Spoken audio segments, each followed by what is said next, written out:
یہ حدیث پاک آپ نے اکثر سنی ہے کہ رمضان المبارک کے مقدس مہینے میں شیطان کو جکڑ دیا جاتا ہے، جنت کے دروازے کھول دیے جاتے ہیں، دوزخ کے دروازے بند کر دیے جاتے ہیں۔ جب شیطان کو جکڑ دیا جاتا ہے تو رمضان میں غلط کام کیوں ہو رہے ہوتے ہیں؟ اسی طرح چغل خوریاں چل رہی ہوتی ہیں، اسی طرح زناکاریاں چل رہی ہوتی ہیں، اسی طرح غلط کام ہو رہے ہوتے ہیں، اسی طرح رشوت چل رہی ہوتی ہے۔ اگر شیطان کو جکڑ دیا گیا ہے تو یہ سارے شیطانی کام کون کر رہا ہے؟ اصل میں شیطان کو جکڑنے کی بات جو ہو رہی ہے اس کا مطلب یہ ہے کہ شیطان کو بے بس کر دو۔ جن راستوں سے شیطان بندے کے اوپر عمل کرتا ہے ان راستوں کو بند کر دو۔ تو جب شیطان بندے پہ عمل ہی نہیں کرے گا تو شیطان بے بس ہو جائے گا۔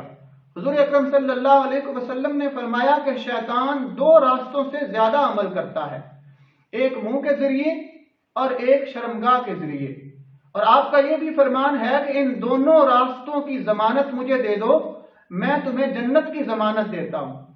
شیطان منہ سے عمل کرتا ہے، منہ سے بندہ جھوٹ بولتا ہے، حرام کھاتا ہے، جو بھی عمل کرتا ہے منہ کے ذریعے کرتا ہے۔ جب ہم روزہ رکھتے ہیں تو یہ دونوں راستے بند کر دیتے ہیں، حرام کے لیے تو کیا یہ دونوں راستے حلال کے لیے بھی بند کر دیتے ہیں۔ تو اصل میں ہم یہ دونوں راستے بند نہیں کر رہے ہوتے، ہم شیطان کو بند کر رہے ہوتے ہیں، ہم شیطان کو جکڑ رہے ہوتے ہیں۔ ہم شیطانی راستوں کو جب بند کریں گے تو ہم اصل میں دوزخ کے راستوں کو، دوزخ کے دروازوں کو بند کر رہے ہوتے ہیں۔ یہ بھی کہا جاتا ہے کہ جنت کے دروازے کھول دیے جاتے ہیں۔ جب حساب و کتاب سے پہلے کسی نے جنت میں جانا ہی نہیں ہے، قیامت سے پہلے کوئی جنت میں نہیں جائے گا تو پھر جنت کے دروازے کھولنے کا کیا مطلب ہوا؟ تو اصل میں حدیث پاک میں یہ ہے کہ جنت کے دروازے جو کھول دیے جاتے ہیں رمضان المبارک کے مقدس مہینے میں، تو اس کا یہ مطلب ہے کہ اللہ رب العزت جنت کے راستے کھول دیتے ہیں۔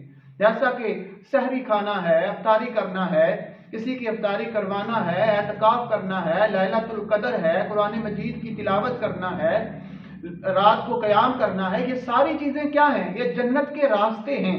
اللہ رب العزت رمضان المبارک میں جنت کے راستے کھول دیتے ہیں کہ ہے کوئی بندہ جو ان راستوں پر عمل کرتے ہوئے جنت میں چلا جائے۔